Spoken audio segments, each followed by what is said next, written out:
नमस्कार। DD news पर आप देख रहे हैं सांकेतिक समाचारों का विशेष बुलेटिन। मैं हूं लालचंद्र सिंह और मेरे साथ मौजूद हैं हमारे सहयोगी शरद मुदगल। सबसे पहले शुरुआत कर लेते हैं हेडलाइंस के साथ। दिल्ली में बिजली के दामों में बढ़ोतरी को लेकर निशाने पर आम आदमी पार्टी की सरकार। भाजपा ने 14 जगहों पर किया प्रदर्शन। मुख्यमंत्री अरविंद केजरीवाल के इस्तीफे की मांग। नेताओं ने कहा जनता से लूट हो बंद। सरकार पर कुछ खास लोगों को फायदा पहुंचाने का लगाया आरोप।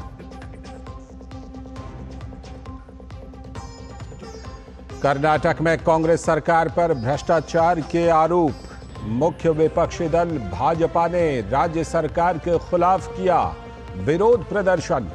भाजपा नेताओं ने विधान सौदा की ओर किया मार्च। भाजपा के सीटी रवि ने कहा दलितों को न्याय दिलाना भाजपा का कर्तव्य।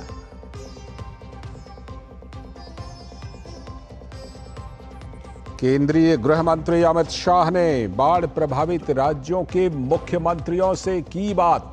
असम, गुजरात और उत्तर प्रदेश में ताजा हालात की ली जानकारी। हर संभव मदद का दिया भरोसा।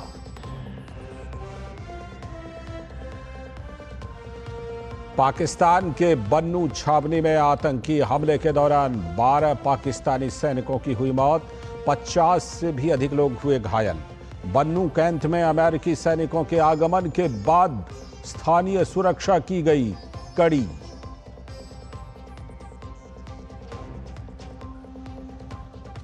जेल में बंद पाकिस्तान के पूर्व प्रधानमंत्री इमरान खान की पार्टी तहरीक-ए-इंसाफ पर प्रतिबंध लगाने का किया गया फैसला। सूचना मंत्री अताउल्लाह तरार ने दी जानकारी। देश विरोधी गतिविधियों में शामिल होने का है आरोप।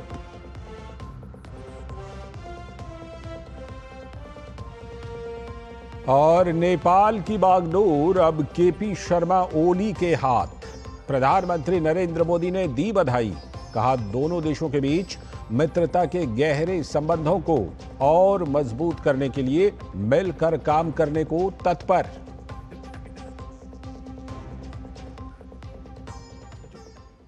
तो ये थी हेडलाइंस और अब देखते हैं खबरों को विस्तार से। सबसे पहले और सबसे बड़ी खबर दिल्ली से, जहां मुख्यमंत्री अरविंद केजरीवाल के आबकारी नीति मामले से जुड़े मनी लॉन्ड्रिंग केस में उच्च न्यायालय में सुनवाई 7 अगस्त तक के लिए टल गई है। गौरतलब है कि आबकारी नीति मामले में ट्रायल कोर्ट ने सीएम अरविंद केजरीवाल को नियमित जमानत दे दी थी। इसके बाद ईडी ने राउज एवेन्यू कोर्ट के इस फैसले को दिल्ली हाई कोर्ट में चुनौती दी थी।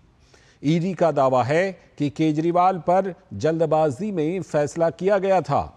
एजेंसी का कहना है कि केजरीवाल शराब नीति केस के किंगपिन हैं।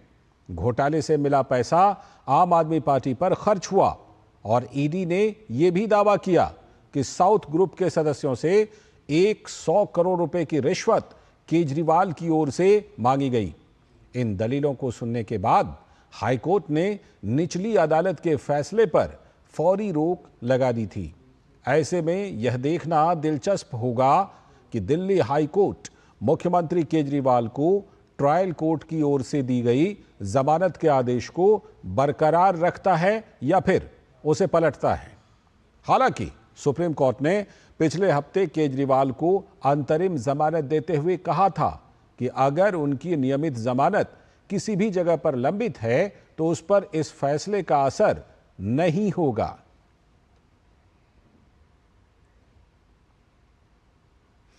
और भाजपा के प्रवक्ता शहजाद पूनावाला ने अरविंद केजरीवाल के स्वास्थ्य को लेकर कहा है कि वो जेल में अधिक स्वस्थ हैं। उन्होंने कहा कि लोकसभा चुनाव के दौरान जब अरविंद केजरीवाल जमानत पर थे तब जेल वापसी के समय उनके वजन में कमी देखी गई थी।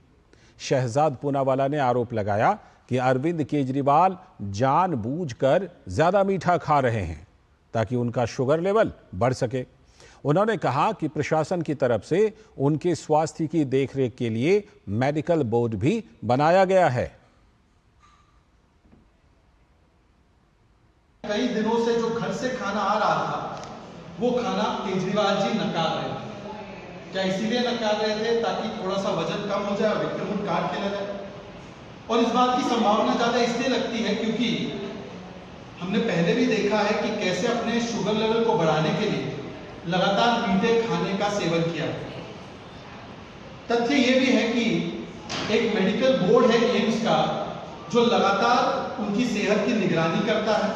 तो क्या जब आम आदमी पार्टी इस प्रकार का आरोप लगाती है तो उनका कहने का तात्पर्य यह है कि आम आदमी पार्टी की सरकार ही एक प्रकार से अरविंद केजरीवाल के खिलाफ साजिश कर रही है।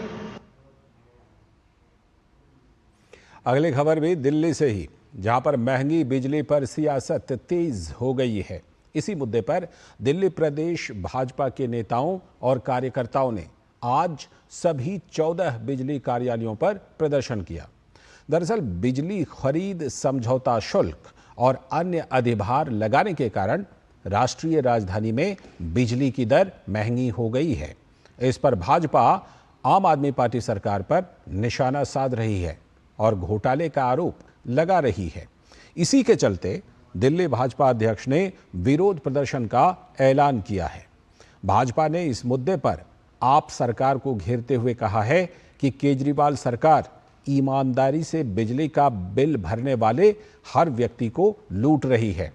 पीपीएसी सरचार्ज और पेंशन सरचार्ज के नाम पर अवैध वसूली की जा रही है। फ्री बिजली और पानी माफ के नाम पर उन्होंने दिल्ली को ठगना था, ठग लिया। सरकार में आना था, आ लिया। लेकिन दिल्ली की जनता को जिस तरह से लूटा जा रहा है उसके खिलाफ भारतीय जनता पार्टी प्रदर्शन करेगी और अरविंद केजरीवाल को पीपीएससी चार्जेस वापस लेने होंगे। उन्होंने कहा कि केजरीवाल का वजन कम हो गया है। मैं भी बताना चाहता हूं कि केजरीवाल का राजनीतिक वजन कम हुआ है। अगली खबर भी दिल्ली से ही। रविवार को दिल्ली यूनिवर्सिटी के नॉर्थ कैंपस में तोड़फोड़ की घटना सामने आई थी तो एबीवीपी ने आरोप लगाया है कि कांग्रेस के संगठन एनएसयूआई के छात्रों ने ऑफिस में तोड़फोड़ की है। एबीवीपी का कहना है कि रविवार सुबह तकरीबन 3 से 4 के बीच हमला करके डूसू अध्यक्ष तुषार डेढ़ा के कार्यालय में तोड़फोड़ की गई है। इसी घटना को सोमवार को एबीवीपी के छात्रों ने दिल्ली यूनिवर्सिटी में आर्ट्स फैकल्टी के सामने विरोध प्रदर्शन किया और घटना के खिलाफ कार्रवाई की मांग की।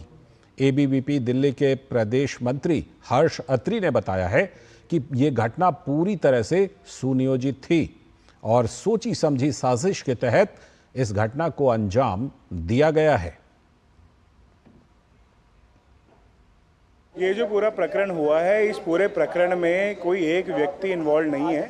ये पूरा प्रकरण, पूरी हिंसा, पूरी घटना छात्र संघ अध्यक्ष, सचिव और सह सचिव जो एबीवीपी लेड डूसू है उनके ऑफिसों को तोड़ना, ये सुनियोजित ढंग से सोची समझी साजिश है जिसको कांग्रेस की आला कमान के इशारे पर एनएसयूआई के गुंडों ने अंजाम दिया है।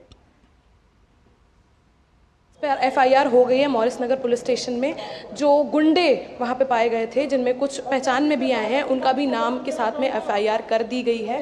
और सबसे बड़ी बात है कि दिल्ली विश्वविद्यालय छात्र संघ के उपाध्यक्ष के ऑफिस से 50 से ज़्यादा बियर के कैन पाए गए हैं, जहाँ पे एक तरफ एबीवीपी एंटी ड्रग और एंटी अल्कोहल कैंपेन कर रही है, वहाँ पे एनएसयूआई सिर्फ और सिर्फ विश्वविद्यालय के अंदर अल्कोहल को प्रमोट करती है, अपने ऑफिस को ऑफिस कम बियर बार ज़्यादा बनाती है। अगली खबर, केंद्रीय शिक्षा मंत्री धर्मेंद्र प्रधान दिल्ली के श्री जगन्नाथ मंदिर में आयोजित बाहुड़ा यात्रा में शामिल हुए। इस दिन को दुनिया भर के ओडिया लोग रसगुल्ला दिवस के रूप में भी मनाते हैं। बाहुड़ा यात्रा ओडिशा में रथ यात्रा के अलावा सबसे महत्वपूर्ण त्योहारों में से एक है। इसमें हर घर, गली, कूचे और दुकान सज जाते हैं क्योंकि हर कोई महाप्रभु जगन्नाथ, भगवान बलभद्र और देवी सुभद्रा की वापसी का इंतजार करता है।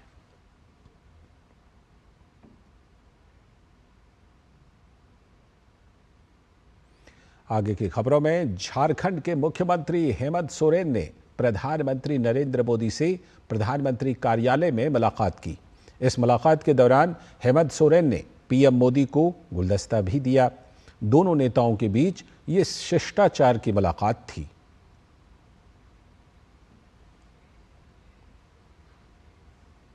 और इसके साथ ही मुख्यमंत्री हेमंत सोरेन ने राष्ट्रपति द्रौपदी मुर्मू से भी राष्ट्रपति भवन में मुलाकात की। इस दौरान हेमंत सोरेन की पत्नी कल्पना सोरेन भी उनके साथ मौजूद रहीं।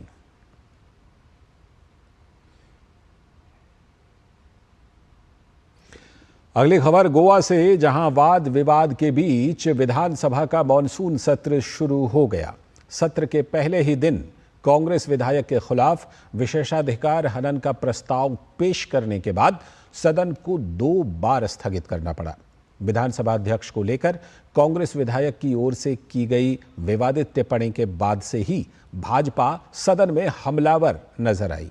राज्य के दिव्यांग व्यक्तियों को दी जाने वाली सुविधाओं को लेकर मुख्यमंत्री प्रमोद सावंत ने कहा कि भाजपा सरकार दिव्यांग जनों के हित के लिए प्रतिबद्ध है।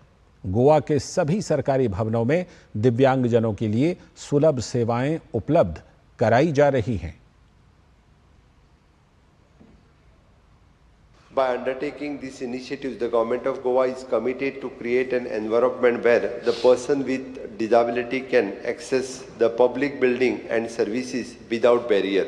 In the view of above, there should be no fear and anxiety in the mind of the people, especially the person with disabilities.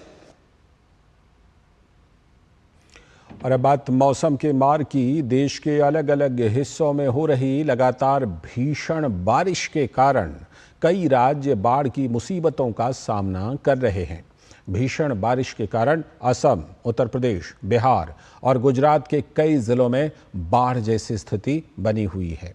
तो केंद्रीय गृह मंत्री अमित शाह ने असम, उत्तर प्रदेश और गुजरात के मुख्यमंत्रियों को स्थिति से निपटने के लिए केंद्र सरकार की ओर से हर संभव सहायता का आश्वासन दिया है। आफत की बारिश से राहत नहीं। असम, यूपी, बिहार के कई जिलों में बाढ़ का कहर। गुजरात में भी भारी बारिश से बाढ़ जैसे हालात। भारी बारिश के बाद आई बाढ़ से लोगों का जीवन अस्त व्यस्त हो गया है। असम, उत्तर प्रदेश, गुजरात के कई हिस्सों में बारिश से नदियां उफान पर हैं। इसके मद्देनजर लाखों लोगों को सुरक्षित स्थानों तक पहुंचाया गया है। केंद्रीय गृह मंत्री अमित शाह ने असम, उत्तर प्रदेश और गुजरात के मुख्यमंत्रियों से बाढ़ की स्थिति को लेकर फोन पर बात की। उन्होंने तीनों राज्यों को केंद्र की तरफ से हर संभव मदद का आश्वासन दिया है। इस बीच असम के विभिन्न हिस्सों में जलस्तर तेजी से घटने की वजह से बाढ़ की स्थिति में सुधार जारी है। हालांकि ब्रह्मपुत्र नदी नेमाटी घाट, तेजपुर और धुबरी में खतरे के निशान के ऊपर बह रही है। 13 जिलों में 172 राहत शिविरों और वितरण केंद्रों में 58,000 से अधिक लोग अभी भी शरण लिए हुए हैं।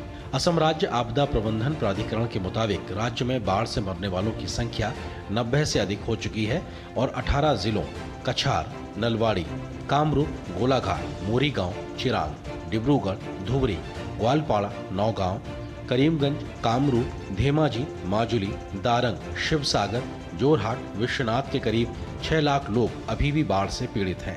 असम के कछार जिले में बाढ़ का सबसे ज्यादा असर देखने को मिल रहा है। 52 राजस्व सर्किल के तहत 1342 गांव अभी भी जलमग्न हैं और बाढ़ के पानी में 25,367 हेक्टेयर फसल भूमि क्षेत्र डूब गया है। उत्तर प्रदेश में खासकर पूर्वी और मध्य क्षेत्र में लगातार बारिश के बाद कई नदियों के जलस्तर में वृद्धि हुई है। प्रदेश में 900 से अधिक गांवों के लगभग 18 लाख लोग बाढ़ की चपेट में हैं। आजमगढ़, मऊ, बलिया, पीलीभीत, शाहजहांपुर, कुशीनगर, श्रावस्ती, बलरामपुर, लखीमपुर खीरी, बाराबंकी, सीतापुर, गोंडा, सिद्धार्थनगर, मुरादाबाद, बरेली और बस्ती सहित लगभग 18 जिले बाढ़ से पीड़ित हैं। उत्तर प्रदेश के मुख्यमंत्री योगी आदित्यनाथ ने अधिकारियों से बाढ़ पीड़ितों को हर संभव सहायता प्रदान करने के निर्देश दिए हैं। हमारे जनपद में जो विशेष रूप से तरबगंज तहसील के काफ़ी सारे गांव जो हैं वो बाढ़ की से एडवर्सली प्रभावित हुए और उसमें विशेष रूप से अब ये एक अच्छी बात है कि अभी तो हम लोग मतलब बाढ़ का जो पानी है वो ट्रीट हो रहा है, लेकिन इसमें जितने विभाग हैं उनको अभी और कार्रवाइयाँ करने की आवश्यकता है। नेपाल में भी भारी बारिश के कारण बिहार के कई जिलों में बाढ़ का खतरा पैदा हो गया है। मोतिहारी, सीतामढ़ी, शिवहर, मधुबनी, पूर्णिया और मुजफ्फरपुर के निचले इलाकों में बसे सैकड़ों घरों में बाढ़ का पानी प्रवेश कर जाने से आम जनजीवन अस्त व्यस्त हो गया है। हजारों की आबादी का संपर्क प्रखंड और जिला मुख्यालय से कट गया है और बाढ़ के खतरे के मद्देनजर बड़ी आबादी पलायन को मजबूर है। पूर्वी चंपारण से होकर गुजरने वाली गंडक नदी के जलस्तर में लगातार बढ़ोतरी हो रही है, जिससे जिले के केसरिया और संग्रामपुर में कई दर्जन टोले और छोटे छोटे गांव प्रभावित हुए हैं। गोपालगंज में भले ही गंडक नदी के जलस्तर में कमी आई है, लेकिन पीड़ितों की समस्याएं कम होने का नाम नहीं ले रही। बहुत पानी की स्थिति खराब बा।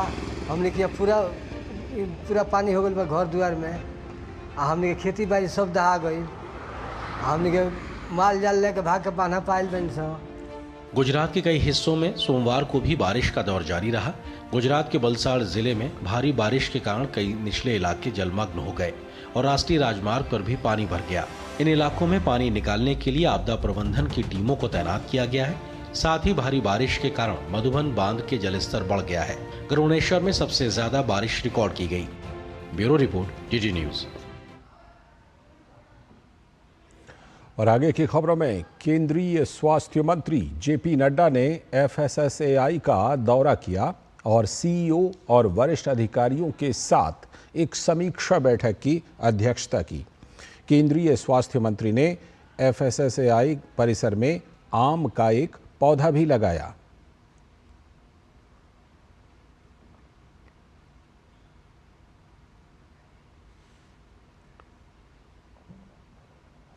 विश्व युवा कौशल दिवस के मौके पर आज नई दिल्ली में कौशल संवाद का आयोजन किया गया। केंद्रीय कौशल विकास और उद्यमिता मंत्री जयंत चौधरी ने इस दौरान स्किल इंडिया से जुड़े लाभार्थियों, प्रशिक्षकों और उद्योग जगत के प्रतिनिधियों के साथ संवाद किया।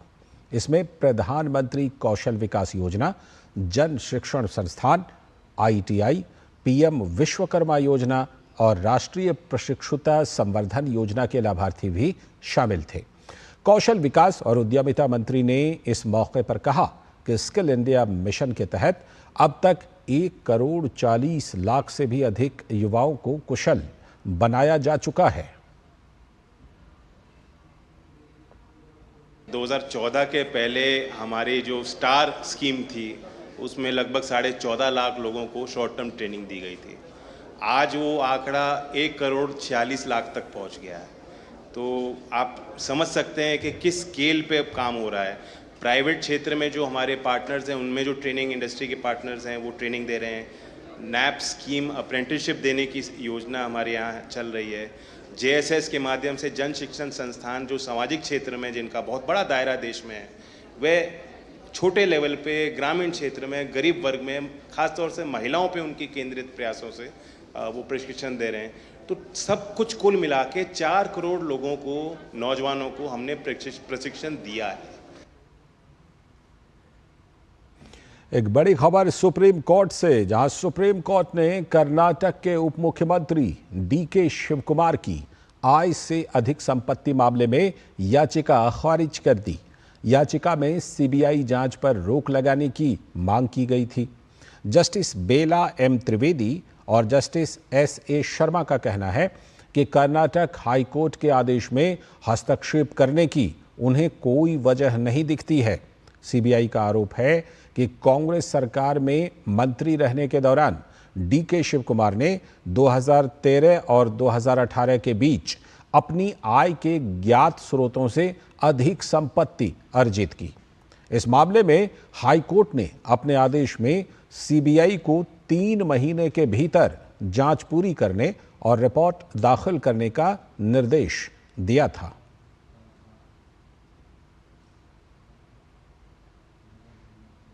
और उधर कर्नाटक में विपक्षी दल भाजपा के विधायकों ने कांग्रेस सरकार पर जमकर हमला बोला है।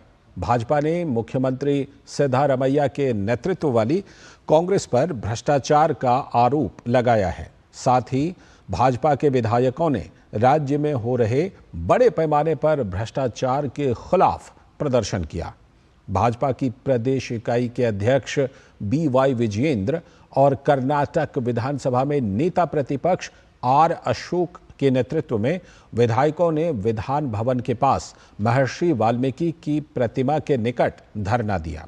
हाथों में तख्तियां लेकर उन्होंने कांग्रेस सरकार की निंदा करते हुए नारेबाजी की। इसके अलावा हाथों में बैनर लेकर विरोध मार्च भी निकाला। विजयेंद्र ने सरकार पर दलितों और अनुसूचित जनजाति के खिलाफ काम करने का आरोप लगाया और कहा कि भाजपा कर्नाटक विधानसभा के अंदर और बाहर इसके खिलाफ अपनी लड़ाई जारी रखेगी।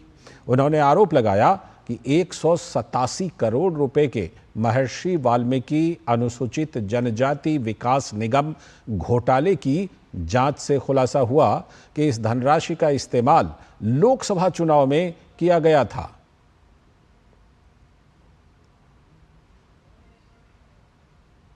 महर्षि वाल्मीकि डेवलपमेंट कॉरपोरेशन का 187 करोड़ रुपए पर्ची खाता में जमा करके लूट लिया है। कांग्रेस उसको चुनाव में उपयोग किया है, उसको पार्टी को जिताने के लिए अपना दलितों को पैसा, अपना पैसा केवल बಳ್ಳारी नहीं, बಳ್ಳारी से लेकर तेलंगाना उत्तर प्रदेश तक भेजा है, दलितों को पैसा भेजा है, लूट लिया है। हम चुप बैठ सकता है क्या? हम उसके खिलाफ संघर्ष करना, दलितों को न्याय देना हमारा काम है, हम संघर्ष करेंगे। एक तरफ जहाँ तक डेवलपमेंट का सवाल है, पूरा कर्नाटक में डेवलपमेंट कहीं भी नहीं हो रहा है, और दूसरी तरफ सभी तरफ KSRTC रेट बढ़ा रहा है, दूध का रेट बढ़ा दिया है, पेट्रोल डीजल का रेट बढ़ा दिया है, स्टैम्प ड्यूटी बढ़ा दिया है। सो ये सरकार आने के बाद वो डेवलपमेंट तो पूरा बंद हो चुका है, और दूसरी तरफ गारंटी के नाम पे जो दाम को बढ़ा रहा है, आम आदमी को बहुत नुकसान हो रहा है। और महर्षि वाल्मीकि अनुसूचित जनजाति विकास निगम लिमिटेड में कथित अनियमितताओं का मामला राज्य की विधानसभा में भी उठा। मुख्य विपक्षी दल भाजपा ने इस मुद्दे पर मुख्यमंत्री सिद्धारमैया से इस्तीफा मांगा। गौरतलब है कि महर्षि वाल्मीकि अनुसूचित जनजाति विकास निगम लिमिटेड में कथित अनियमितताओं से जुड़े मनी लॉन्ड्रिंग जांच के तहत पूर्व मंत्री बी नागेंद्र ईडी की कार्रवाई का सामना कर रहे हैं।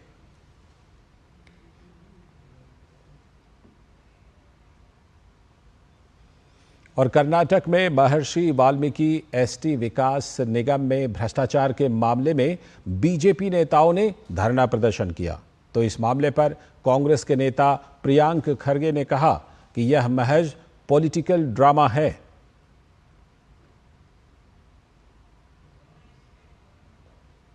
वो जो प्रोटेस्ट आप देख रहे हैं वो बीजेपी के अस्तित्व का प्रोटेस्ट है ना। उनके पास एक कागज है जो साबित करता है कि हमारी सरकार भ्रष्टाचार में इन्वॉल्व है। सदन चल रहा है ना, अभी असेंबली चल रहा है। Let them place all the documents on the house, let them discuss it. Political drama है, कागज कहाँ है, प्रूफ कहाँ है, डॉक्यूमेंट्स कहाँ है, सब आगे रख के बात करने को बोलिए ना।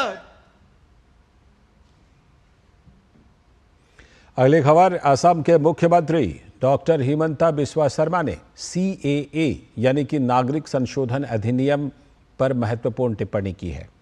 मुख्यमंत्री ने कहा कि असम में CAA लागू होने के बाद से अब तक केवल 8 लोगों ने इसके लिए आवेदन किया है और केवल 2 लोगों ने साक्षात्कार दिया है। मुख्यमंत्री ने कहा कि असम में कुछ लोगों ने CAA के नाम पर अनावश्यक आंदोलन किया है। 8 people in Assam has applied for citizenship under newly amended Citizenship Amendment Act. Out of 8 people, only 2 has appeared in the interview. When I contacted many Hindu Bengali family that why not you are applying under CA, they told me that we are convinced about our Indian citizenship. We entered into the country prior to 1971 and we do not want to apply under CA. Rather, we want to prove our citizenship in a court of law. So that is the general sentiment among the people in Assam. खबर पड़ोसी देश नेपाल से, जहां KP Sharma Oli ने प्रधानमंत्री पद की शपथ ले ली। उनके साथ कैबिनेट में शामिल होने वाले 21 मंत्रियों ने भी पद एवं गोपनीयता की शपथ ली। नेपाल के पीएम के तौर पर ओली का ये चौथा कार्यकाल है। वह पहले भी 3 बार पीएम पद पर रह चुके हैं। और प्रधानमंत्री नरेंद्र मोदी ने केपी शर्मा ओली को नेपाल के प्रधानमंत्री पद की शपथ लेने पर बधाई दी। उन्होंने सोशल मीडिया प्लेटफॉर्म एक्स पर लिखा, केपी शर्मा ओली, आपको नेपाल के प्रधानमंत्री के रूप में आपकी नियुक्ति पर बधाई हो। हम दोनों देशों के बीच मित्रता के गहरे संबंधों को और मजबूत करने तथा हमारे लोगों की प्रगति और समृद्धि के लिए पारस्परिक रूप से लाभकारी सहयोग को और विस्तारित करने के लिए मिलकर काम करने के लिए तत्पर हैं।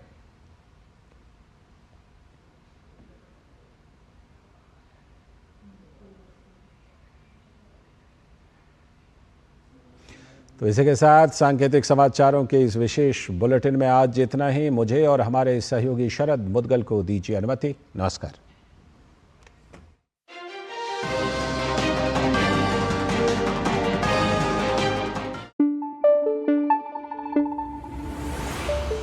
Thank you.